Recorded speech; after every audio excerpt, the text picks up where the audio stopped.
No, I but didn't they're hit go live. Hi guys, the chat was here. Or was I not live this whole time? I don't think so. All right, what's up, guys? Let's start. Let's just do a real quick intro. Thanks, Chris. It's a day we went on vacation, and vacation with little kids is not really vacation. So my husband just popped in too and said we aren't there. So what's up, guys? This is our weekly chat here with Chris from Daily Refinement. We're going to jump in really quickly, look at my numbers for June and see how I did. And then we're doing this once a month. So kind of give me some goals moving forward into July. So sorry about that. Chris did have, or Duncan did have a question. Do you want to go over that really quickly again, Chris, since we chatted Definitely, without going definitely. live? Okay, So sorry. I recommend when you guys are working with promoted listings that you experiment, depending on what kind of items. If you are listing a rare Louis Vuitton piece, let's say you're listing some Louis Vuitton luggage, it's very rare. So there might only be 20 pieces of it on eBay. There's no need to use promoted listings at all because people will look through all 20. And if you have something interesting, they're going to buy it or make an offer. But if you're listing something like White House Black Market or a mall brand, J. Crew or Banana Republic, these are saturated. There's a lot of them. So you definitely may want to use promoted listings. And it depends on what it is. I've seen people go 10% on bread and butter items that are very competitive. And I've seen people use 0%. So I think if you use a blanket approach, it's kind of lazy because if you don't need to pay eBay 5% extra for something that's going to sell anyway. So just keep in mind that you want to just keep as much money as you can. But is that kind of what trending will do? Like if something doesn't have, I guess I haven't paid as much attention as to like what the trending rate would be. But when I've looked, it's been like if I had an anthro top, the trending is usually a lot higher than if I had something that was a little less rare, right? So isn't that kind of what the trending is capturing, or am I thinking of The that wrong? trending is the whole category. So Oh, if not the brand. not the brand. So like if the way to test this, if you can Mm. get one item, you're the only person, and it will recommend 9%. And it's like that's ridiculous because there's not even anybody else selling it. So you have to be careful. eBay will always recommend higher, and they're always going to recommend a lower price. eBay will Oh yeah. suggest the price for you, right? So no one Hmm. trusts that, right? Yeah. So you shouldn't trust the promoted listings either. I've seen it recommend 20 and I use 0 and it still sells, but it's using the whole category and it's a robot. So it's not going to be super accurate. Oh, so you're going in and so are you like looking at the category every time that, or you've just done it so long that you know what to do it at? But like for people that are I'm only gonna listing, spend that time on it if I have more than one. That's a great question. yeah. If I have more than one, I'll take the time to look at it. If I have only one, I'm usually going to do 0% or 1%. And the reason why I find Anthro or all these women's brands tend to have insanely high trending rates. And I feel like that's because maybe people really want to get it gone. So they're paying really high rates to churn their store when I think that approach is if you're going to sell cheap clothing, you don't need to discount it and you don't need to have best offer. That's my opinion. Oh, Like a no, J best offer. like a J. Crew top that's or let's say a J. Crew blouse, it's cute. It's $50 retail and the market sells it for 16 and yours is really nice. You could list it for 18 and then 0 promoted listings and just wait. Somebody will buy that. And if you are a little worried and you want to try the promoted listings game, you could list it at 20 with 10% promoted listings if you want to get it more traction. But if it's a cute top, it should sell for what the market will yield for that. Um, I especially if the print is rare. Yeah, I think one thing to note for this is you have a lot of traction going already on eBay. And if you're a new seller, you don't necessarily Yep. have that traction. And so, Yep. and this is what kind of what I want to talk about today. Last month and then the month that we started to, I did like all the things on eBay to get traction going. And I think that I've gotten that. So I wanted to talk to you a little bit about what to back off on. So let's jump in to my numbers. I can't see the screen. So if you can keep an eye on the chat for me as well, if people have Yep. questions. Go for it. This is my numbers. This is the dashboard that we're looking at. It's a purchase. You keep your data, but it has all of my platforms in it. So I look at this to kind of see how I'm doing.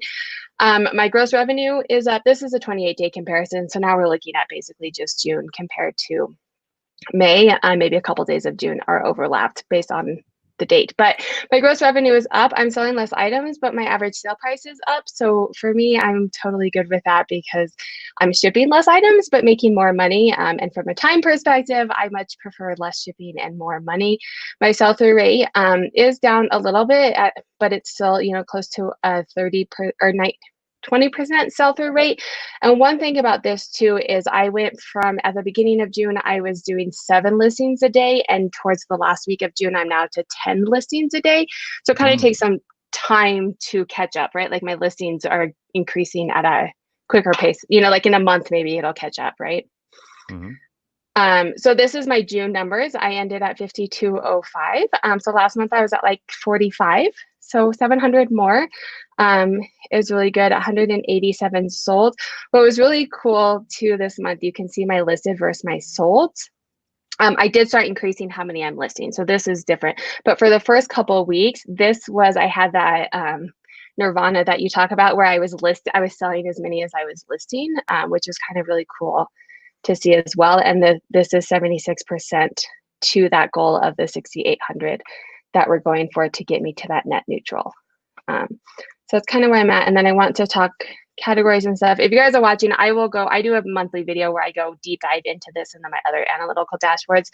But for the sake of the call, I'm not going to get that into it. I just want to look at my average sale price between the two as well, because I'm on Poshmark and on eBay. Last month, eBay, because I was like heavily discounting items and giving things away for free, and just to get momentum, my eBay average sale price was like, I don't know, $12 or something. So this is back in line with Poshmark, which is exciting. But the thing that I wanted to talk to you about with that is my selling costs on. So that is, eBay and Poshmark from a gross are about the same, but my selling costs on eBay are significantly higher because I'm doing promoted listings, I'm doing free shipping. So I'd like to kind of talk to you today about ways to kind of get back off of a little bit of that, but not necessarily lose the momentum, if that makes sense. I think right now, from my experience, the next 2 months, July and August, are very slow.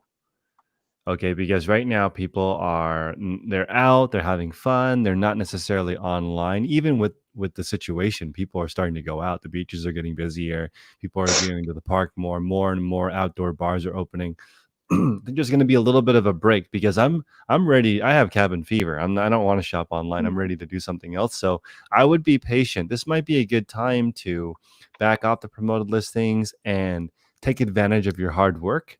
And what I mean by that is maybe turn the promoted listings down and just be okay with you averaging 10 listings in July and the sales going down, but you'll watch the cost drop too. Yeah. So make more per item and then expect a slower July, because I am anticipating a lot of panic. Okay, because this month they're switching over to managed payments.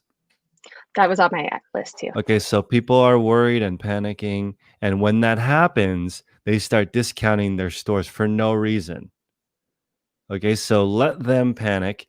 And then, as Warren Buffett would say, when there's blood in the streets, it's time to buy. So right now might be a good time to like cash in a little bit of your savings account and buy some stuff, because stuff's going to get really cheap. I'm actually, I'm about to make a video on managed payments where the reason that it's going to kill people is because they're going to waste too much time on it when it doesn't matter.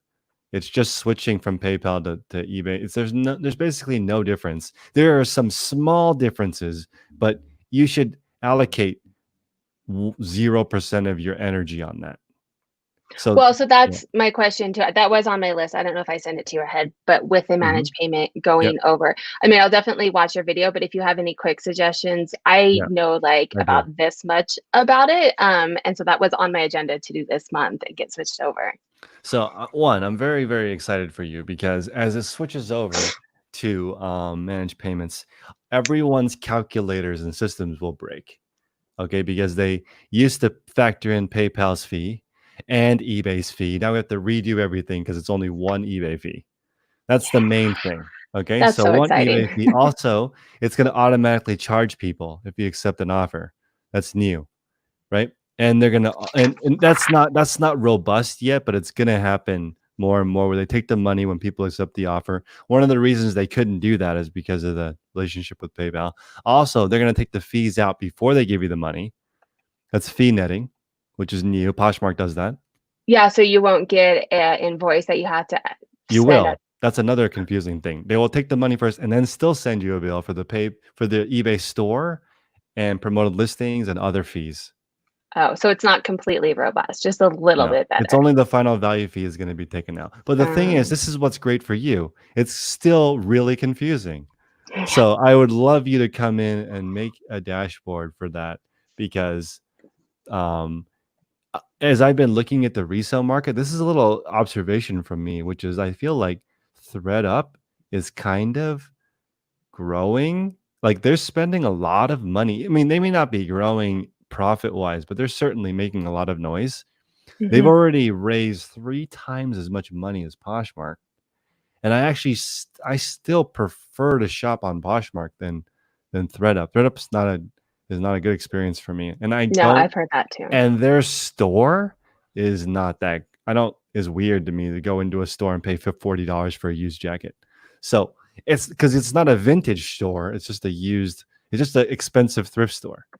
Yeah, but on that ThreadUp note, what I found interesting and I've been keeping an eye on too is I'm noticing a lot of thrifters and resellers are bypassing selling themselves and just sending it to ThreadUp. So Yeah. ThreadUp is having to do less work. They're making less money, but they don't have to do all of the upfront. So I've been keeping an eye on that to see how that's going to impact resellers, right? So there's going to be a lot of panic and a lot of annoying videos on YouTube, and people should just ignore all of it because it doesn't make that much of a difference. One is it's just switching payment process. You just get paid a different way, and so now is the time to really concentrate and grow your store. And don't worry about the slower sales. Get everything listed. I would reduce promoted listings, and then next month let's try to um, be happy with that lower cost per sale. Maybe raise your prices on all your items, and then at this time just pick up good deals, because here's the thing, it's kind of hard to compete when everyone who's in the same category as us is going to be increasing their promoted listings this month plus discounting their price. I Yeah, don't want to right. do that. I want to just wait until back to school, the last week of August, when everyone's buying again. I want to have a huge inventory. I want you and I to have huge Septembers. Gotcha. So I if don't things are a and little so low today, it's fine. Don't just take that offer, wait a month or two to get a better offer or full price in August, Right. And right? just trust the process, because I've seen this every year. It's the same. People panic right now. And this is one of the reasons why I deleted Instagram, because I don't want to be tempted for right now, because this is going to be a fantastic year. Hmm. Everything is screwed up. Have you ever seen a situation like this? It's very It's chaos. confusing. It's chaos. Yes. So right now there should be some really good deals we can find, right? So I will come back to Instagram after the next 6 months is very fruitful, because I had my best June ever. I think I posted on Instagram once, Yeah. and it was like, wow, there's like so much going on. And now that a symptom is no symptoms, that's a really funny meme. People are going crazy. I have a friend that's an ambulance driver, and she says that they're busier than ever answering calls, but people don't have anything. Yeah. So I Well, because feel it, like it's a yes, funny time. it is a little crazy. And what's kind of funny about this managed payment situation that you're talking about and people freaking out. So it's beneficial to me. My brother-in-law has been on eBay for 12 years. And he does like a lot of he knows his stuff. And he's like, I don't want to deal with this anymore. I don't want to switch over to managed payments. I still like shopping. Can you just sell my stuff and I'll shop for you? I was like, done. I've been looking for someone, and he's gave me some stuff yesterday or last week. He likes to do auctions. I did some auctions. Everything sold $50 to $150. Like he knows Awesome. what he's doing, and he's like, I don't want to deal with the managed payments, right? So like that's the people that you're talking about. They're going to either quit or not want to deal with it. I just keep going business as usual because eBay's new and I don't know what That's I'm doing anyway. So I'll that's just learn right. managed payment as I do it. Okay. So you're thinking, because I'm going to tell you, I know you're big on free shipping. I'm struggling with it, Chris. I do the promoted listings, and I was considering whether I should back down on promoted listings a little bit, or maybe reduce free shipping a little bit. It's killing me on the heavy items. I don't mind, first class, or even something that fits in a padded flat rate. But when I'm selling a purse for $30 and then free shipping for 15, like that, and then 20% because I'm also doing promoted listings, and like the free shipping is kind of what's killing me. I have I a would feeling I know what you're going to say, but go ahead. I would raise my prices. So sell 45 free shipping. There's no free lunch, so I would increase it all the prices. I've been getting really clean about that. So my VA and my lister are on point with that, making sure that we are listing it at the right price, including that. So on the front end, we weigh the item. Okay, so I know what it's going to be shipped in before. There's no surprises. And for Yeah, I me, started doing that. on a purse, most purses, if you ship FedEx Smart Post, are like under $15 a ship, probably $10 or $11. Depends on what it is. I'm going to build that in. I would go $42 or $43 with the free shipping. So one thing you can do, Sarah, which to keep the momentum, you could leave a promoted listings rate like 5%, like what some of the people in the chat are talking about, Yeah. and just keep your prices high or raise them slightly. And And I think it'll be fine. yeah, that's kind of what I was thinking. Like, I don't want to make any huge changes. So kind of what I was thinking is lowering my promoted listings slightly, not going down to 0 or 1, just slightly removing those, and then maybe getting rid of some of the free shipping on like the heavier items. Like just do like gradual changes as I'm still building momentum. That's kind of what I was thinking. But the best offer, I had best offer on everything. Would you get rid of that too? Or I'm kind of thinking I don't want to do too many changes because then I'm not going to know what it was. And if it's going to be a low month anyways, like I don't want to blame it on, right? The only issue I have with best offer is that it takes time to answer. There's no problem with best offer, except for I think that it's like if you're listing something for 17, somebody offers 14. To me, I'm like, why do I need to answer this? They would have bought it at 17. And Because people like the deal. and if what I'm saying, if people offer me 12 and I have to counter offer, like no, I'm just gonna. Now, what I'm saying is it's going to encourage more activity. So best offer is always good in my book for that sense, but it just the time, and that's why I kind of like want to be shielded from best offers because it will annoy me if someone goes like, I have a $40 item and they offer $4, right? Yeah. So why let myself go through that? That's the main thing. Well, and I'm not there yet. I don't get enough offers a day to be annoyed with it. So I think I'll keep those on for now. Drama Free Mama is asking, I never do auctions. Is it really beneficial? I can speak to the auctions. I never do auctions. I am doing them on the stuff that my brother-in-law has because it's like rare. A lot of it's like antique-y. Like one thing he had was like a globe from the White House that was like the only one on eBay. So stuff like that. And they all had, I listed 7 of them. 5 of them sold, which I feel like is pretty good. The other 2 end tomorrow, I guess. So they could also sell. My clothes and purses and stuff, I don't do it for. And so then I'll let you, if you have anything to add. No. Oh, actually, I do. On auctions. So auctions end about 85% of a buy it now. So think about that. It's actually not bad if you're into the item really low and you want to get your money back right away, go for it. But just make sure that it's not a bread and butter item. What I mean by bread and butter is go on the ThreadUp and look at their bread and butter brands that they accept. If it's one of those brands, do not do auction. It's too competitive. You need something more rare. Then it's totally fine. If you're looking to turn it over quick, it just has to have that demand or otherwise you get screwed from my experience. Yeah. And we're working out our like consignment deal, and he told me because he does all the research and he knows, and he was telling me the prices and all the stuff, and I was like, cool, I'll just list what you tell me as we figure it out. And I don't normally do auctions. It's kind of fun to watch like the bidding wars and get notifications and stuff to see. Yeah. On stuff that I'm like, I don't even know what this is. I do spend the time to counter offer, and usually they take it, which is only $1 less than I had it posted for. Yeah, it's true. I usually accept most things because I don't want to deal with it. Depending on what it is. I'm like, it's $1. Is it worth losing the sale over this dollar? But I could see eventually moving away from that model and just pricing it and having what it's at. Okay, so I think we've answered a lot. I do want to be cognizant of your time. Oh, when is it beneficial to move up a store? So I'm at the 250 store now. I think I have roughly 700 listings, but close to like 800 and something because I have like multiple items in some of those. There was 50,000 free listings. So I hadn't really been concerned about it, but I think that ended in June, right? Yeah, ended in June, but you want to switch at 600. Okay, right. And I think I had passed over the 600, but there was a 50,000 free listings. So I was like, well, there's no point in switching right now, right? Right. But so that is on my list to switch over. I wanted to make sure. I want to ask, what is your do you have a percentage of like how much of your business you want to be digital stuff versus how much is YouTube versus how much is reselling? Do you look at it that way?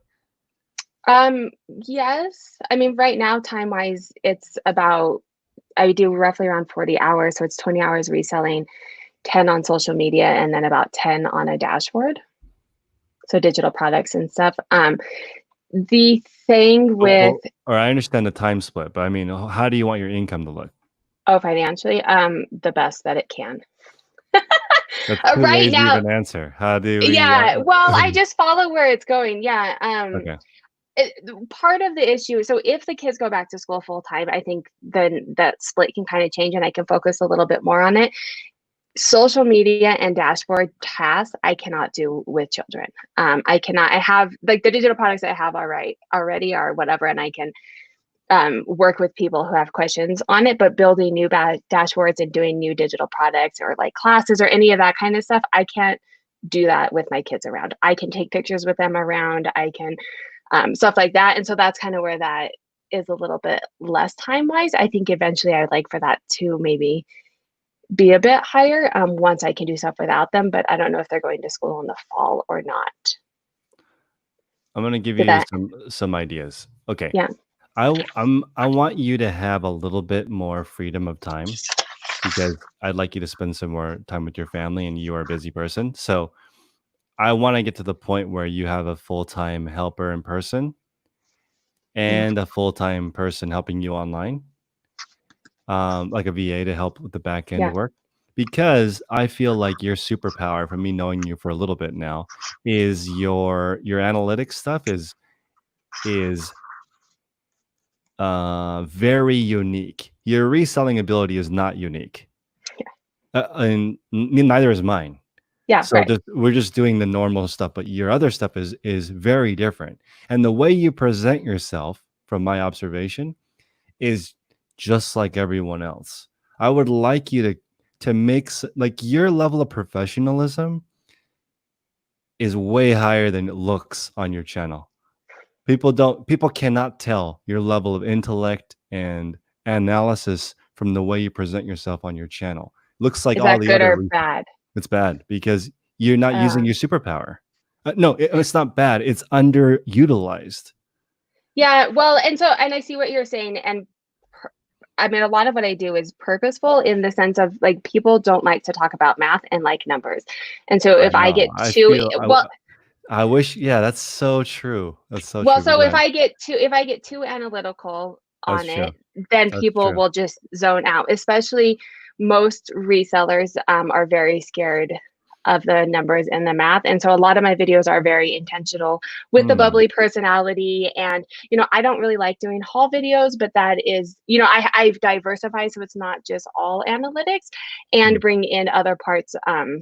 Because I went to school to be a math teacher, and trying to teach high school kids math, you can't just sit there and teach straight numbers. You have to relate to them, right? So I see what you're saying, and I think I do have ideas to do a lot more analytical things and be able to teach to people who want to be a little bit more analytical. But a lot of the videos are very purposeful to be that, like, bubbly pink hair. I am also a reseller. I'm also a mom. It's not just numbers, because I've seen some other number of videos on YouTube and I zone out too. And I like numbers.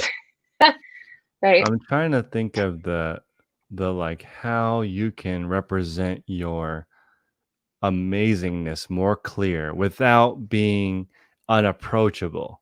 I get Yeah. it, because sometimes people think if I were to wear like a suit, I would like lose half my audience, right? I get it. I get Yeah. it. You have to like kind Yeah. of be the right. I'm just thinking to myself, you, it's kind of like, trying to think here of how it's just very powerful. What you do strikes me is especially with going through this managed payments thing, and I know it's going to be the noisiest thing ever. And Hmm. people need that reassuring light at the end of the tunnel, and that could be you. And I think that whatever we can do to give people the the impression that you're like the real deal and not just like everybody else. Yeah. Well, I'm up for all the ideas. I will say also, it's going to be through social media and YouTube, right? Like that's how I'm going to get it. Like just putting a dashboard on Etsy is whatever. I have a website now, so it's more professional from a website, and I upkeep that, and all of that. And I will eventually probably do like classes and type of things, but it is. But I like what you said about having someone in person. Like I don't necessarily have to be the one taking the pictures, but No. it is still very hard. Kid free time that I get for my business is probably like 3 or 4 hours a week, which is not a lot to do YouTube and build dashboards and content. And right now that's spent mostly on calls with you, but we're taking that back, or YouTube videos or sourcing is where Well, I'm using. like Leslie's on the call too, and she's a reseller's passion. Shout out to Yes, Leslie and her yes, channel and her yes, her Leslie. podcast. She's amazing too, and I feel like there's like a stigma with smart women like trying not to present themselves that way because they're afraid they're unapproachable. And I feel very sad. I want both of you to be like to like you're not like the others, and I want to make it more interesting to me, because when I reached out to you and even doing the show with Leslie, like it's insane the amount of knowledge that I get. But I just wanted to. I don't know how to shine it, so that I don't know how to make you shine brighter, but that's what I would like to do somehow, because Yeah. it's like not being shown. It looks like everybody else, but the content's much better. That's Well, so. I'm That's just my feedback from looking at it. no, and I mean, I would love ideas. I'm new to YouTube and I'm just trying. And this is kind of the problem too, is you mimic other people, right? So I am doing thumbnails like other people. I watch other videos and kind of Right. mimic Yeah. them.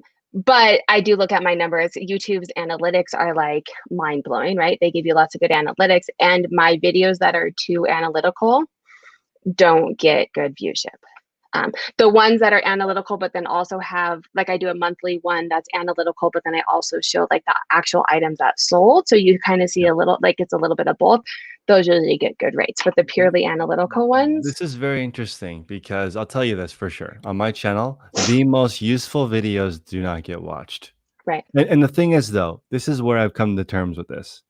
I now no longer think that's a failure. I used to think, oh, if I do it and I get a lot of views, okay, awesome, I killed it. But really, not really, because I like, in the end, I want to help people, right? right. So do you. So I don't want you to be embarrassed if you present a video that's very useful. I know you're not embarrassed, but Yeah, I don't want you to be afraid of posting something that's useful just because it won't get as many views. Because the people that view it will appreciate you.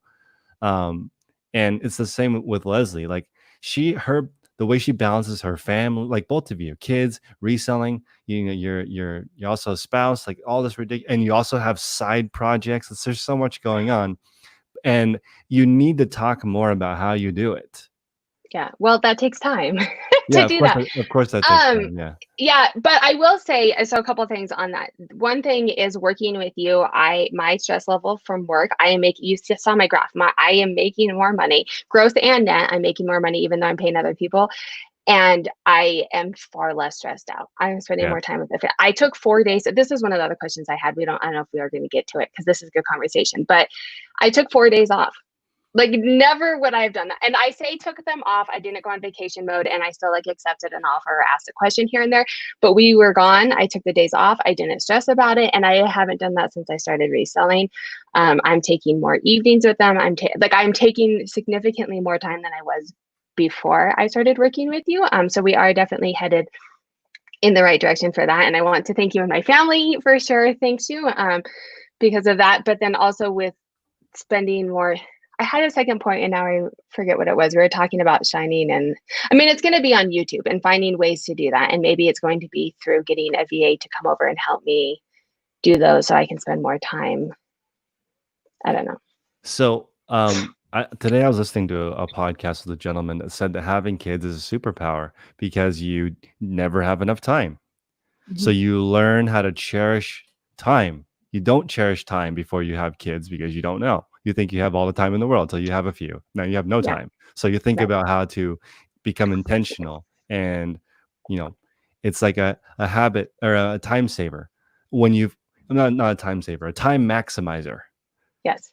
So I Yes. like If I have a free minute, I definitely am doing something productive. Right. So I feel like maybe that's something that you can add in to get a little bit more, because it's like I just don't want you to hide your awesome stuff behind being like bubbly or approachable. But I get it, because Drama Free Mama is saying that being it is useful to be approachable, and I agree with that, right? So I know if I was more fun and more approachable, my channel would be bigger. It's just a little scary to me because like it's just so time intensive. It's almost like I want to be a little less approachable, but I get it. I get it. But I also, and I do want to say this, I mean, we're getting to know each other. I'm a bubbly person. Like this, my Yeah. personality is still my personality. I'm not like putting on a facade to get analytical, Yeah. but I also have a very deep analytical side that I could sit there Yeah. and go into like deep analytics and not be quite as bubbly. I just don't want social media. I think sometimes you get a bad rap that like you could be fake. I'm still being myself. I'm still bubbly. I'm still talking like I normally would, but I'm kind of turning off too much analytical. The thing that I was going to say, because we talked about this a little bit, like who are the types of people that I want to be my customers, and they are the resellers, and most resellers are not analytical, and so that's where I kind of do a little bit of both, where I do like the haul video to get the viewership and to get the subscribers, and then hit them with a little bit of the analytics, because if I just did a couple of the analytics, I would be growing a lot slower and people wouldn't be watching. Where I can do some of the bubbly and then they catch an analytical video and they're like, okay, this isn't nearly as scary as I remember math being in high school. Like, it's okay. I can get there and I can use it. That's kind of my approach. Well, I got this comment that I shared on my channel that I'm the annoying aunt that people like have to listen to, and I was like, you know what, I'm okay with that, but I get it. Like it would be lightening up a little bit is always. So I'm gonna learn that from you. Yeah, It's a balance, right? You've got to have a high level of professionalism, but also be very approachable and down to earth at the same time, and be as concise as possible for people that you don't know. As you learn YouTube, you'll figure out that most of the people who watch your channel you don't know. right. So Yeah. Well, I mean, this is something to think on all of this, though. I am stepping back from YouTube a little bit in July. I think you have a lot of really good ideas, and it's something that if the kids are back in school is kind of where I'm going to head with my business, is ramping up my YouTube, ramping up, possibly doing another dashboard, depending on where this eBay thing goes. That gave me an idea. I have a couple ideas for other things or classes or, all of that kind of stuff. I can't dedicate time to that right now with the kids being, I mean, I can, but like I have 3 kids at home and I want to spend time with them and I am trying to find that balance. So I am actually ramping down my YouTube a little bit this month from what I've been doing in the past. I And recommend a monthly call that you do. a You should monthly do it call. month. You should have a monthly subscription call where people can sign up and come in and share their numbers and not be judged, and come in and just like work it out together. And I would say maybe as long as like 2 or 3 hours once a month, and that way people can support you. They can sign up for it. Um, I might help you out and come to a couple of them and try to get people to follow and come in and hop in and support you. But that's like there's not enough people doing that, and people need help, but they're afraid to ask. Yeah, so I mean, I would very much appreciate your help because you Yeah. coming on my channel has helped my subscribers as well. I did a monthly call. when you get, for anyone who has the dashboard, it was a monthly call with me. It was a live call, and we talked about things, and it's like pulling teeth to get people to come. And so it's a lot of promoting. I mean, it was very time consuming, and then I would end up, and it was a couple of the people that are on the call right now, as well, the loyal people that really appreciate the dashboard and get it. But it was a lot of time consuming work to get So like the one or marketing part. two. Yes, right. Because I don't disagree. I don't disagree with you, and I think eventually I can get there. I am doing like a Monday accountability call, just to kind of check in once a week and talk to people. It's not necessarily analytical and dashboard, but just to kind of get that momentum going, I guess, and maybe that could transition eventually into something once I get that up. But the marketing and getting people to come to stuff. Yeah, no, that's very and yeah, I guess I don't think about that because I'm spoiled.